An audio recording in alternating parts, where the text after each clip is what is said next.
me plains très souvent ici que la gauche ne saisit pas le sujet culturel, ne saisit pas le fait de parler de cinéma. Et ben il se trouve que j'ai eu tort, j'ai vu quelqu'un de la part de la gauche, de la part de LFI même, tiens, la vraie gauche quand même, Manon Aubry, qui a fait des recommandations de films à regarder, les films à voir ou revoir en famille, parce que c'est les fêtes et c'est le moment idéal de se poser dans le canapé en famille pour regarder des films sans perdre le cap politique. Et ben moi, je suis curieux de voir les films conseillés par Manon Aubry, parce que vous savez, j'en ai déjà parlé ici dans le cadre des films du RN, tout ça, on a beaucoup reparlé.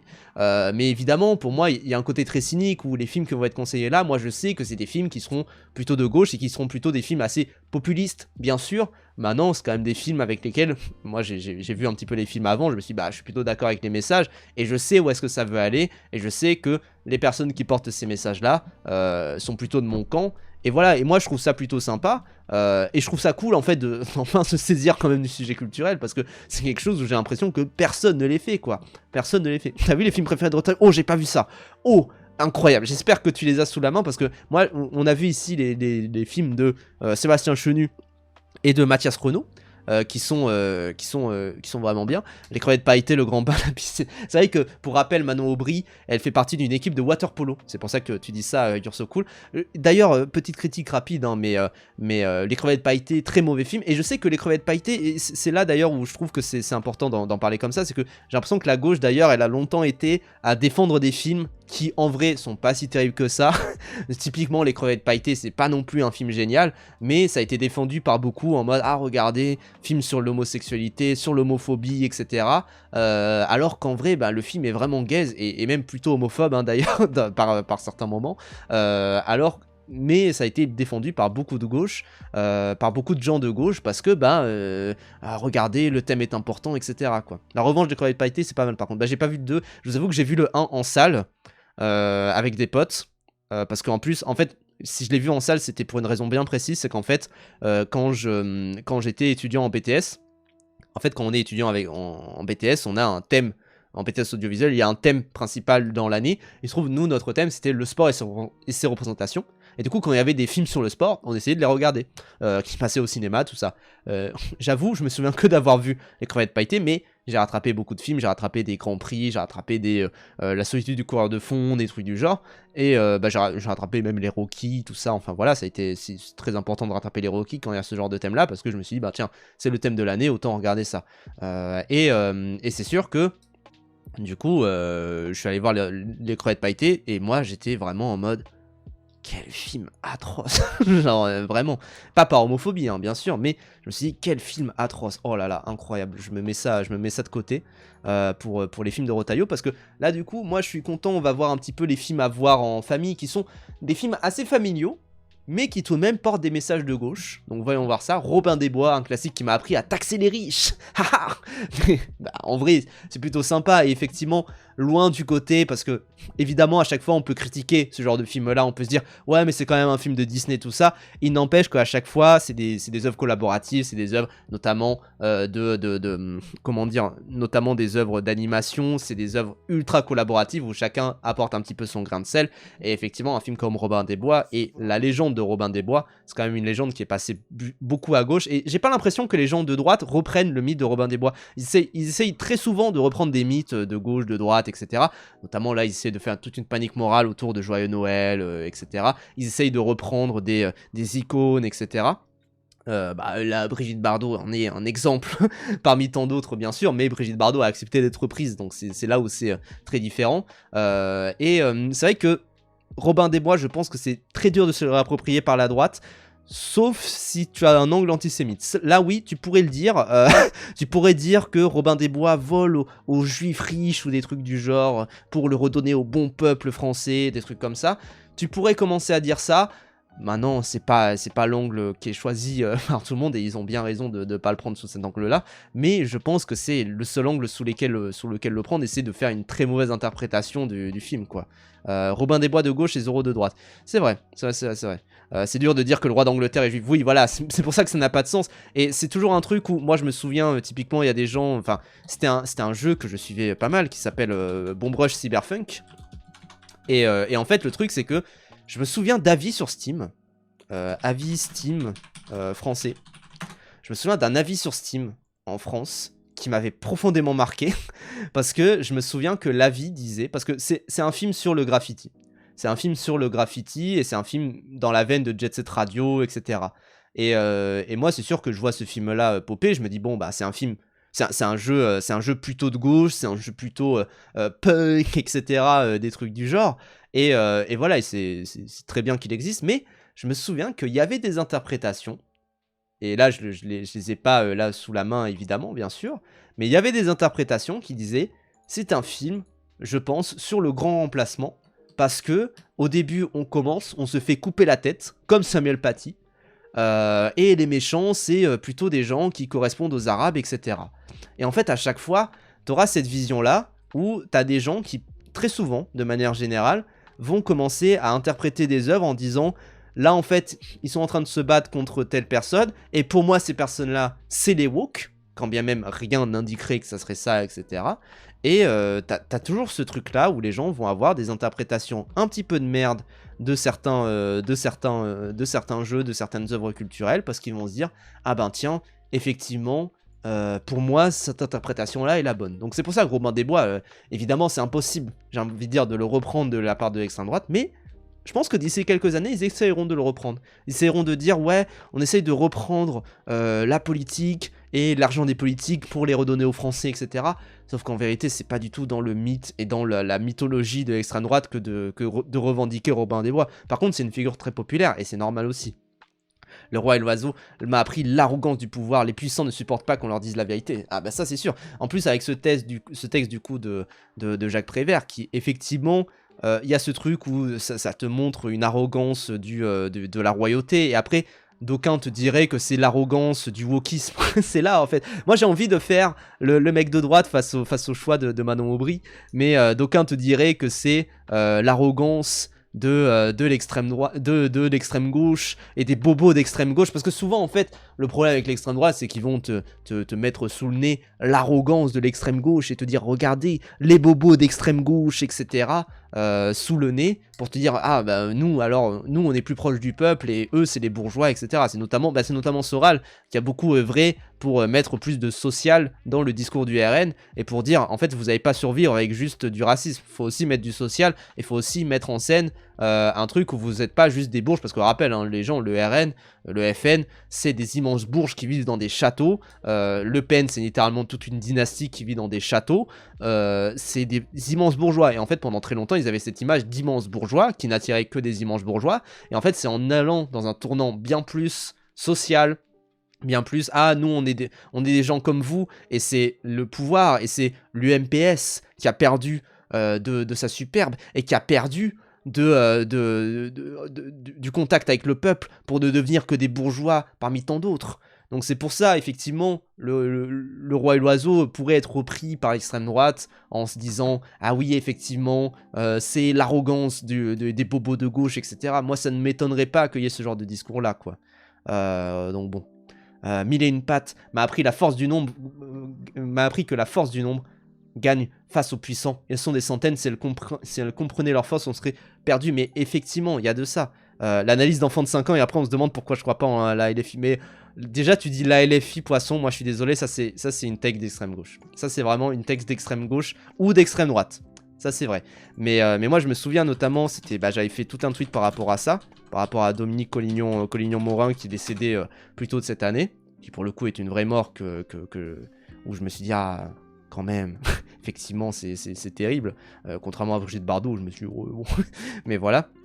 Mais effectivement, on a retenu beaucoup la mort de Dominique Collignon-Morin en se disant ouais, effectivement, c'est Luke Skywalker, c'est également Nicolas Cage. Il y a aussi cette scène dans Mille et une pattes qui est quand même une scène légendaire qui, je trouve, effectivement, donne un message très fort et donne un message même plutôt communiste, même plutôt, plutôt dans l'union des peuples. On rappelle que Mille et une pattes, c'est quand même un des rares films où... C'est un truc, c'était une réflexion avec des potes récemment, mais c'est un des rares films où je trouve qu'en termes de vision du status quo, c'est un des rares films où en fait le film commence avec un status quo, à la fin le status quo est renversé. C'est-à-dire pas juste le status quo est un peu changé, etc. Non, le status quo est complètement renversé. pour ça, on peut le saluer. Cette fourmi qui avait osé me provoquer... Ouais, elle ferait pas de mal à une mouche. Ouais, c'est une toute petite fourmi. Ce qu'il est drôle, ce n'est qu'une petite fourmi. Ouais, pas plus haut qu'un bras de jardin. C'est juste. Hein. Alors, admettons que cette graine soit une petite fourmi de rien. Ça fait quoi? Même pas mal. Ah, celle-là, elle fait mal, celle-là? Une fourmi, Ah bah, vous une voulez petite rire? fourmi de merde, ça fait pas mal. Et ça fait quoi? En plus, graphiquement, ça passe toujours. C'est vrai. C'est vrai que graphiquement, en vrai, ça a pas trop vieilli. Toy Story 1 a plutôt vieilli, mais Mille et une pattes a quand même, c'est normal parce que c'était après, ils avaient un plus gros budget, tout ça, bien sûr, mais Mille et une pattes a quand même bien moins vieilli que avec juste ce plan-là. On rappelle d'ailleurs qu'en VO, c'est Kevin Spacey. On vient de rappeler.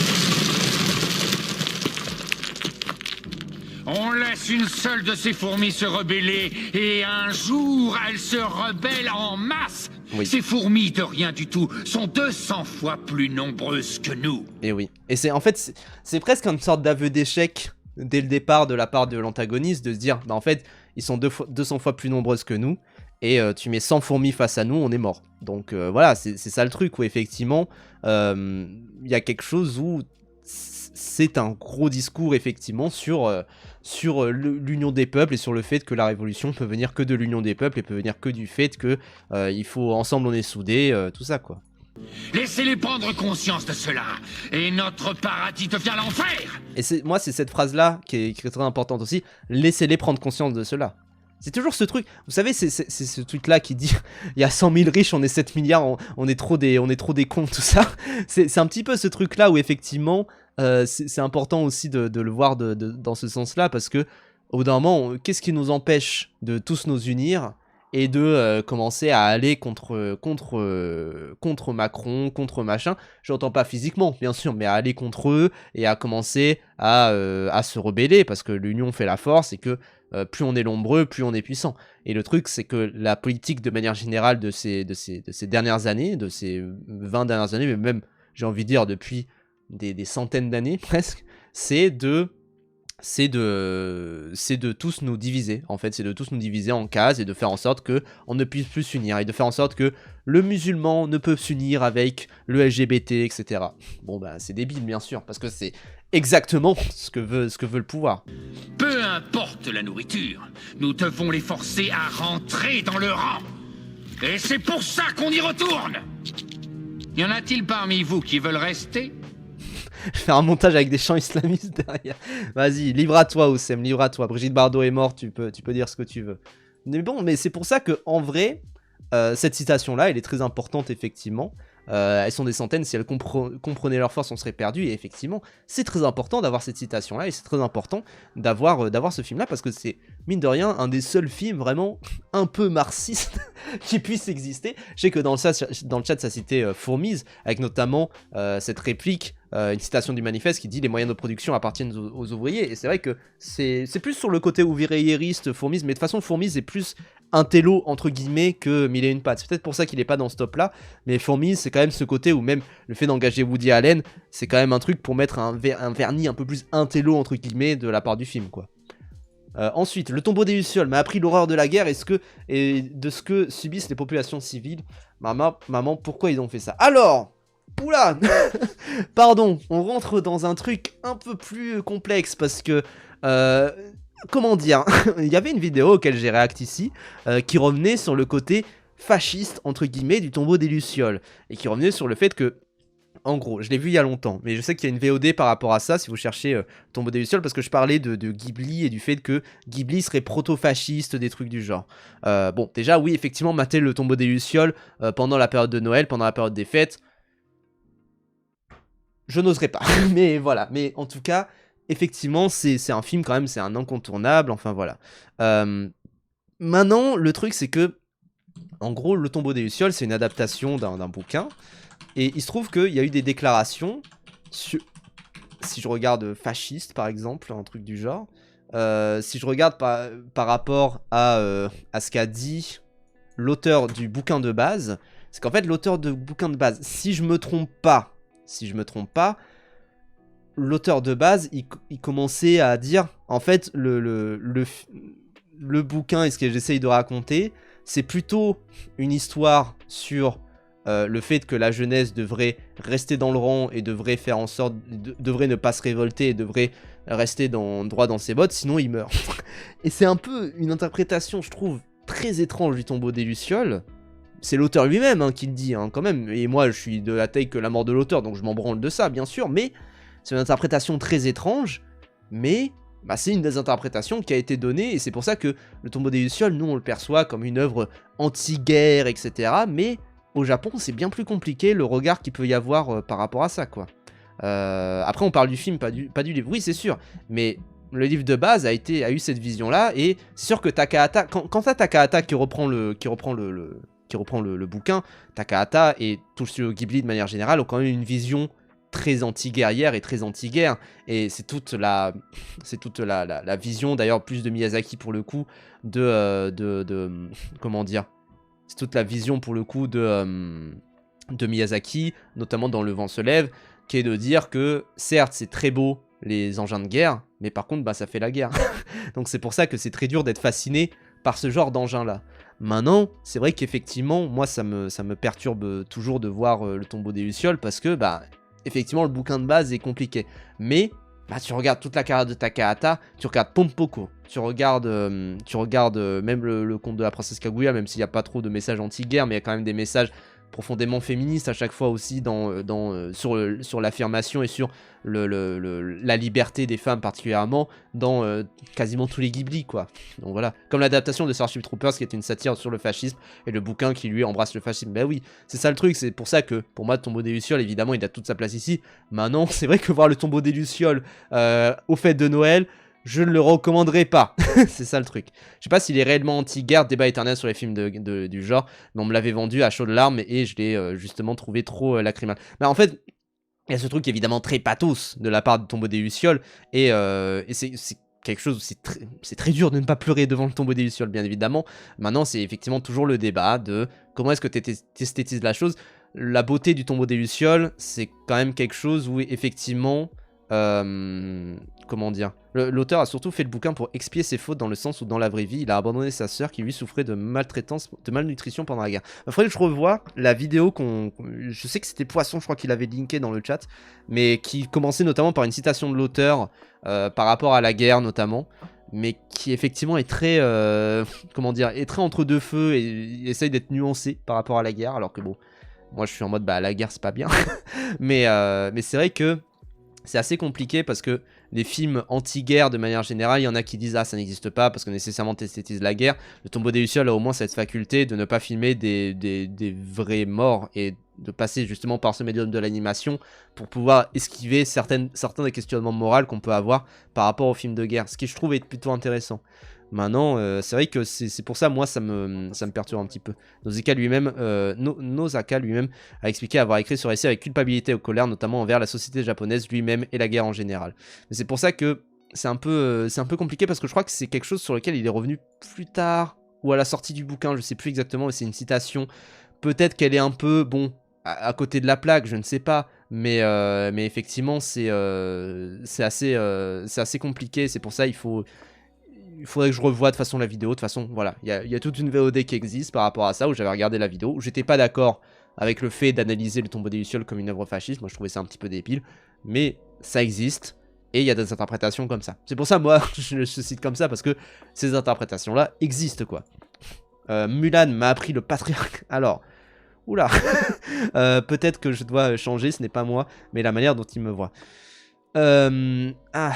C'est compliqué, parce qu'en fait c'est passé après Ghibli, qui a quand même une autre vision du patriarcat et une autre vision de l'affirmation de la féminité, une autre vision de l'affirmation des femmes dans la société, évidemment. Mulan, forcément, c'est effectivement un film où tu peux l'avoir dans une vision anti-patriarcat, etc., bien sûr. Maintenant, en fait, les suites et toute la légende de Mulan, elle est quand même assez compliquée également à prendre en compte, parce que ça reste ce truc de devoir effacer sa part de féminité pour pouvoir aller à la guerre, alors que on peut être une femme et aller à la guerre également. Et puis ça reste aussi aller à la guerre. Donc en fait, c'est un truc très bizarre d'enchaîner le tombeau des Lucioles qui apprend l'horreur de la guerre, et après, tu as Mulan qui désapprend, je pense, l'horreur de la guerre aussi, parce qu'il y a quand même des milliers de morts dans Mulan. Enfin, c'est quand même quelque chose où moi, ça me perturbe un peu de le voir là. Toujours détesté comment les Hun étaient représentés par rapport aux Chinois dans le film. Ouais, bah, c'est un peu ce truc où c'est cette vision de la guerre où il y a un camp qui est gentil, qui sont les Chinois, ils sont tous gentils, et les Hun, par contre, sont tous méchants. Genre, vraiment, moi, je trouve ça assez déplorable. Après, voilà, les tropes un peu follow-phobes, tout ça, avec les soldats, où il y a du travestissement également par moment, tout ça, et donc forcément, ce rapport-là, à la féminité, je trouve qu'au niveau du rapport au genre, c'est pas horrible, et en vrai pour du Disney encore une fois c'est plutôt woke, j'ai envie de dire quand même Mulan. Maintenant c'est vrai que tout le rapport à la guerre moi me perturbe un petit peu, et c'est pour ça que ça me perturbe de le mettre juste après le tombeau des Lucioles quoi. Puis effectivement tu fais très bien de le souligner Poisson, c'est je pense un des pires mondes de Kingdom Hearts 2 avec le monde d'Atlantis. Alors heureusement le monde d'Atlantis dans Kingdom Hearts 2 était secondaire, donc ça va, il est pas secondaire je crois pour le 100%, mais effectivement le monde de Mulan il est très chiant, enfin vraiment notamment ce moment dans l'avalanche, bien sûr, dans les montagnes, où c'est très chiant, très relou, donc c'est pour ça que moi je sais pas si c'est une œuvre vraiment bien à mettre en tandem notamment avec le tombeau des Lucioles, parce que c'est un film où effectivement Mulan, moi je le vois beaucoup comme un film qui est pas mal pro-guerre, et surtout dans cette vision de il y a un camp des gentils, un camp des méchants, faut pas discuter avec les autres parce que c'est vraiment des méchants, et puis voilà. Je trouve que dans cette vision là c'est un peu bizarre aussi de le mettre là quoi. Et on termine du coup avec Princesse Mononoke m'a appris à protéger la planète. Bon bah voilà, effectivement là pour le coup dans l'aspect guerrier et dans l'aspect combat entre deux peuples, etc. T'as au moins ce côté où tu comprends le peuple loup, tu comprends en même temps les humains, et tu comprends les humains qui auraient été mauvais, etc. Et là on est dans quelque chose de bien plus comment dire, de bien plus comment dire, de bien plus nuancé en fait tout simplement, et de bien plus fluide, j'ai envie de dire, sur ce rapport à la guerre et sur ce rapport au fait d'être parce que littéralement le personnage de la princesse Mononoke, j'ai oublié son nom mais ce personnage là c'est littéralement un transfuge qui vit avec les loups alors qu'elle est humaine, donc c'est vraiment quelque chose où on est dans un entre-deux qui est fascinant à explorer de la part de Miyazaki, et qui est source de débat. Et on rappelle que Miyazaki c'est quand même quelqu'un qui est marxiste, qui a rencontré Takahata sur un piquet de grève, qui a fondé Ghibli quasiment sur un piquet de grève, donc c'est quand même quelque chose où c'est bien plus fondamental dans toute l'œuvre de Miyazaki, ce qui ne veut pas dire que Miyazaki est parfait bien sûr, mais ce qui est très pertinent, et c'est pour ça que moi je conseillerais aussi par exemple Porco Rosso, qui est quand même une grande œuvre antimilitariste à bien des égards, et c'est vrai que pour le côté patriarcal et le côté se défendre et se relever effectivement face au patriarcat, je sais pas exactement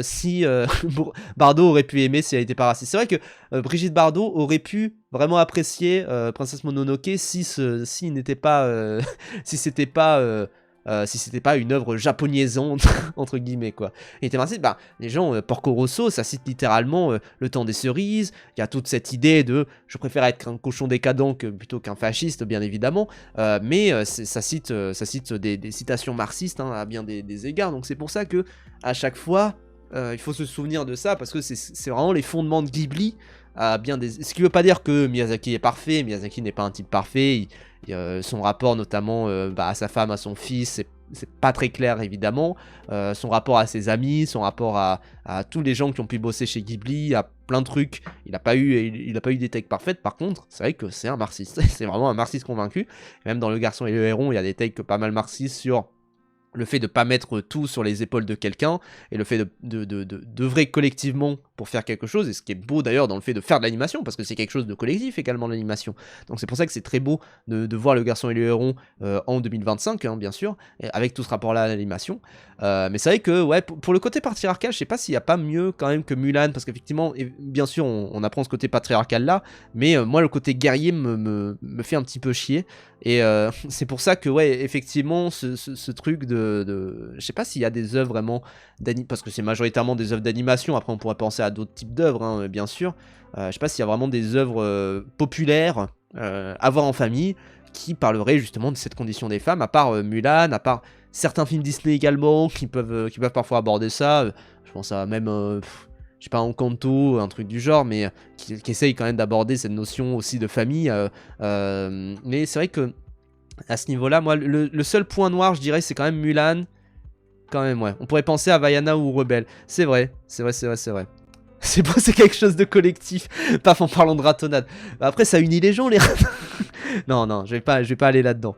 Mais ouais, on pourrait aller dans Vaiana, on pourrait aller dans Rebelle. Je pense que Vaiana, on peut rentrer là-dedans. Et même Lilo et Stitch aussi. Lilo et Stitch, c'est quand même aussi une œuvre sur l'acceptation. Et sur... j'aurais mis Alerte Rouge. C'est vrai que Alerte Rouge, moi j'y pense assez peu. Mais Alerte Rouge, je pense que c'est un film qui apprend également les spécificités de la féminité. Qui apprend également le fait d'être... comment dire, la passation des biais misogynes et comment dire, de toute la pression qui est mise sur l'épaule des femmes, évidemment, de génération en génération, j'ai envie de dire. Là-dessus, pour le coup, le message, il est très clean à ce niveau-là. Je pense que Alerte Rouge, il est très, très, très propre à ce niveau-là. Et qu'en plus, c'est un Pixar qui, mine de rien, comment dire, il mériterait d'être plus mis en avant, ça c'est sûr et certain. Et donc, on a également le top film de Bruno Retailleau. Et ça... moi ça m'intéresse évidemment, j'adore regarder les tops des personnalités politiques. Là on a vu une sorte de, enfin c'est pas un top nécessairement, mais il y a bien des films quand même qui sont, voilà, en vrai, c'est vrai que ça, Nausicaa, parlant du patriarcat, de protection de l'environnement, de la culture de la guerre, de colonisation, du respect de la cause animale, effectivement Nausicaa, c'est quand même une œuvre somme, qui effectivement rentre dans les messages sur l'affirmation, parce que moi je pense qu'effectivement sur l'aspect patriarcat, moi c'est ça qui me déçoit, c'est que sur l'aspect patriarcat, bon Disney ils ont pas été géniaux quoi, alors que Ghibli, évidemment il y a des critiques à en faire, mais Ghibli il y a plein de trucs qui sont forts à ce niveau là, donc au moins c'est fort. Et du coup Retailleau, moi je suis curieux de voir ses top films, bien sûr, faut voir plus de films, non mais... Après là c'est des films en famille, donc c'est des films plutôt chill, etc. et plutôt tranquilles. Donc voilà, moi je suis curieux. IA, pourquoi ça dit IA dans le chat? Moi je suis curieux. Voyons voir. Préférez-vous entre les choristes pour une école traditionnelle et la valorisation d'une éducation stricte, ou bien Star Wars pour la lutte contre le côté obscur? Allez, choristes. Oh putain, bon bah oui, évidemment, il va plutôt préférer la vieille France, et il va plutôt préférer cette vision-là de la vieille France plutôt que la vision de Star Wars et du côté obscur, parce que bah, le côté obscur dans Star Wars, c'est quand même plutôt la guerre du Vietnam, c'est plutôt tout ce qui est l'extrême droite, en fait, tout simplement, c'est plutôt inspiré des nazis, donc lui, il est plutôt sympathisant de Dark Vador plutôt que de Luke Skywalker, quoi. Et maintenant, entre les choristes et le comte de Monte Cristo pour le goût de l'aventure. Ah, il va encore répondre le choriste, je pense. Le goût de l'aventure, Monte Cristo. Ah, il me surprend. Alors que pourtant, après le Comte de Monte Cristo, le problème, j'ai envie de dire, de Comte de Monte Cristo, c'est que c'est du poulet à l'eau en termes politiques. C'est-à-dire que ça peut se faire reprendre par un petit peu n'importe qui. Tout le monde peut se dire, il a été enfermé par les woke, d'autres qui pourraient dire, il a été enfermé par l'extrême droite, etc. Donc bon. Et maintenant, entre le comte de Monte Cristo et Bac Nord pour la lutte contre le narcotrafic. Ah, il va dire Bac Nord. Oh, ça, il va dire Bac Nord. Hein. Bac Nord, ce film est incroyable, il est prémonitoire. Oh, il est prémonitoire, alors que il est faux. C'est ça le problème, c'est que il est faux. Il a falsifié l'histoire vraie entre guillemets parce que c'est inspiré d'histoire vraie, enfin inspiré de faits réels, ce que vous voulez, tout ça. Mais il a falsifié certains éléments de l'intrigue pour rendre les flics plus sympathiques. C'est ça le problème aussi de Bac Nord. Donc non, il est surtout faux, il n'est pas prémonitoire. Mais ça, c'est la vision des droitards qui voient Bac Nord comme un documentaire. Et ça, je ne comprendrai jamais. Je trouve que, je veux dire, Bac Nord, c'est un film qui existe, c'est même au demeurant plutôt un très bon film techniquement. Par contre, commencer à le faire passer pour un documentaire, non, c'est un film de fiction. Genre vraiment, c'est ça qui est un délire, quoi. C'est une passe D de lui donner Bac Nord, mais bien sûr, il va répondre Bac Nord tout le temps. Et entre Bac Nord et Bienvenue chez les Ch'tis pour la promotion d'une identité régionale. Ah, peut-être qu'il va dire Bienvenue chez les Ch'tis. Chez les Ch'tis. Mais en fait, il fait que changer. À chaque fois, quand on lui propose un nouveau truc, il dit « Ah, je vais changer ». On dirait un enfant de 5 ans qui, quand il a un jouet devant lui, il est fasciné. Après, on lui enlève, on lui met un autre jouet, il est fasciné. Genre vraiment, c'est dingue ça. Affirme-toi, affirme tes goûts. Affirme que tu préfères Bac Nord à Bienvenue chez les Ch'tis. Plutôt que de dire « Ah oui, Bienvenue chez les Ch'tis, ça c'est la bonne France quand même ». Danny Boone, c'est un bon français, hein, bien sûr. En plus, il paye pas ses impôts. C'est un bon français. Vendéen. Et je sais ce qu'une identité peut être en termes de force fédératrice. La musique en fond me fume. Pour les énergies. Il prend juste le film qui plaît le plus aux gens à chaque fois. Mais oui, à chaque fois, il prend juste le film le plus populaire et en plus le plus dans ses valeurs. Mais bon, Après ça, je vais pas le reprocher de prendre des films plus dans ses valeurs, hein. Forcément, c'est un mec de droite, c'est un mec de droite. Et entre Bienvenue chez les Ch'tis et La La Land pour une rupture qui vous aurait fait pleurer. Pourquoi proposer La La Land? Genre vraiment c'est très aléatoire. Bon, il va choisir chez les ch'tis, j'espère bien, parce que La La Land, je veux dire...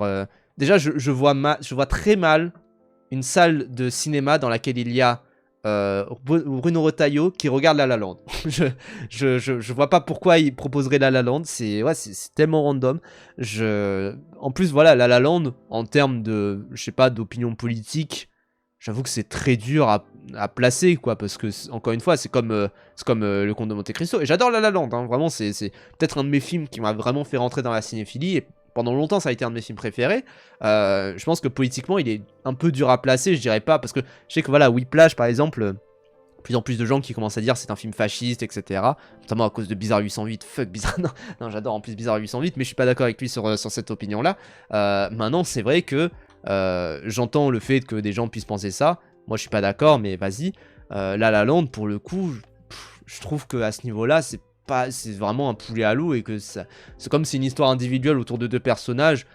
On sait pas exactement où est-ce que ça va, c'est un message sur effectivement la rupture amoureuse et le fait que on puisse pas vivre plusieurs vies en même temps et que on imagine certaines vies qu'on puisse avoir et que pour la création artistique il faut tout laisser de côté par moment pour pouvoir vivre son rêve et c'est désastreux bien sûr et que on a un choix et ça à ce niveau-là tu peux même presque l'interpréter de gauche et de dire que on a un choix dans la vie entre notre carrière et notre vie amoureuse et qu'est-ce qu'on décide de faire? En fait, les personnages décident de vivre leur carrière, mais en même temps, ils sont rongés de remords par rapport à cette vie amoureuse qu'ils auraient pu vivre. Donc ça, là-dessus, tu peux l'interpréter aussi de cette manière-là. À La La Land, j'ai adoré la bande musicale et Emma Stone est géniale.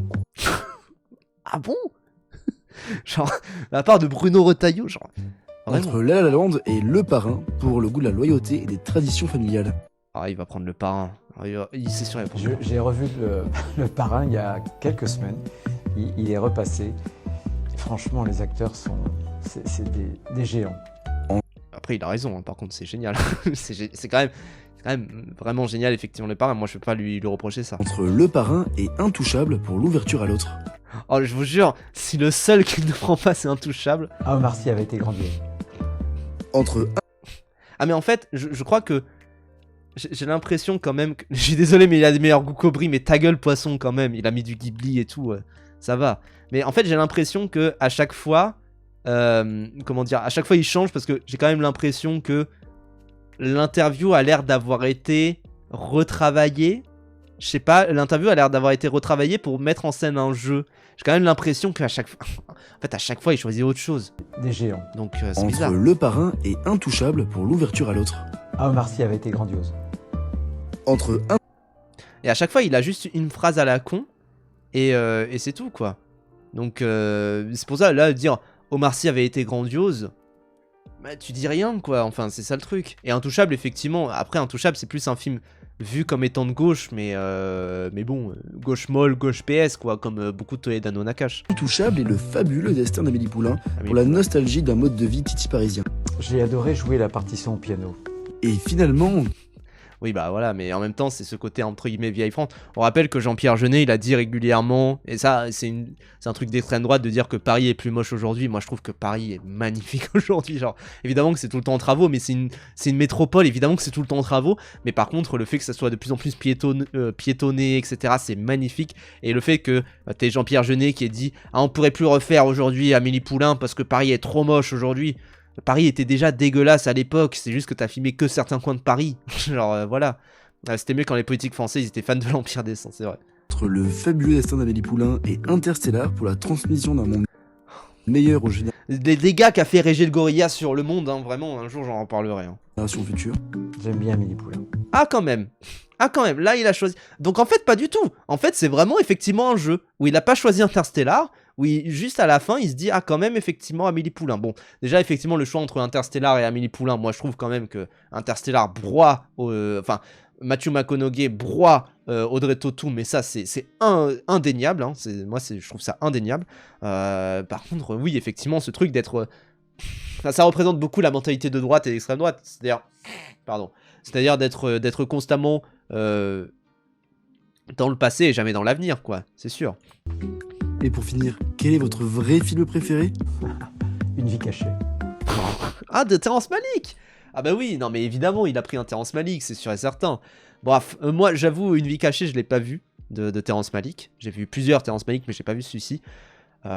Il est bien ou pas, les gens qui l'ont vu, est-ce qu'il y en a qui l'ont vu dans le chat? Parce que c'est vrai que Terrence Malick, il a ce truc où il est interprétable un peu par tout le monde et il fait pas des films de gauche ni de droite, il fait pas des films, j'ai pas l'impression qu'il soit militant, j'ai envie de dire. Maintenant, ta gueule poisson. Mais maintenant, c'est vrai que c'est juste un rapport à la nature très puissant et du coup un rapport à la nostalgie aussi. Enfin voilà, c'est du bon dans mes souvenirs. Non mais c'est probablement très très bien. C'est l'histoire d'un paysan autrichien qui refuse de s'engager dans l'armée nazie. Et c'est un très très beau film. C'est sans doute un des films les plus forts que j'ai vu. Ok, bah écoutez, Une vie cachée, c'est littéralement un film anti-nazi. Bah du coup, j'imagine qu'il sympathisait du côté des nazis, je sais pas. Peut-être qu'il voyait ça comme un film méchant vers le personnage principal, on sait pas. Mais bon, en tout cas, quand même, moi je suis pas de l'avis de Poisson. Je trouve que Manon Aubry a de meilleurs goûts tout de même que Bruno Retailleau. Parce qu'au moins, les films qu'elle conseille, déjà, c'est des films appropriés à la période des fêtes. Ça, Et au moins, vous, on peut quel est votre film tout dire. Et effectivement, son film préféré, c'est un film sur un citoyen qui décide de désobéir quand son gouvernement est dirigé par des mecs qui ont les mêmes idées que lui et la même gueule que lui. Intéressant. Bah oui. Film préféré? C'est sûr et certain. Donc voilà. Des films abjects pour un homme abject. Mais non, il y a des films très bien dans le tas. Moi, je trouve qu'il faut pas commencer à dire que les gens d'extrême droite, ils conseillent des films, etc. Et donc, ça veut dire que c'est des merdes et tout. Non, ils peuvent conseiller des très bons films. Peu importe ce qu'on en pense. Tout comme ils peuvent conseiller également des mauvais films. Ça arrive aussi, quoi. Ça arrive aussi. Donc bon. En tout cas, je suis plus de la team de Manon Aubry. En termes de goût cinématographique, ça ok. Mais aussi en termes tout simplement de ligne politique, ça évidemment.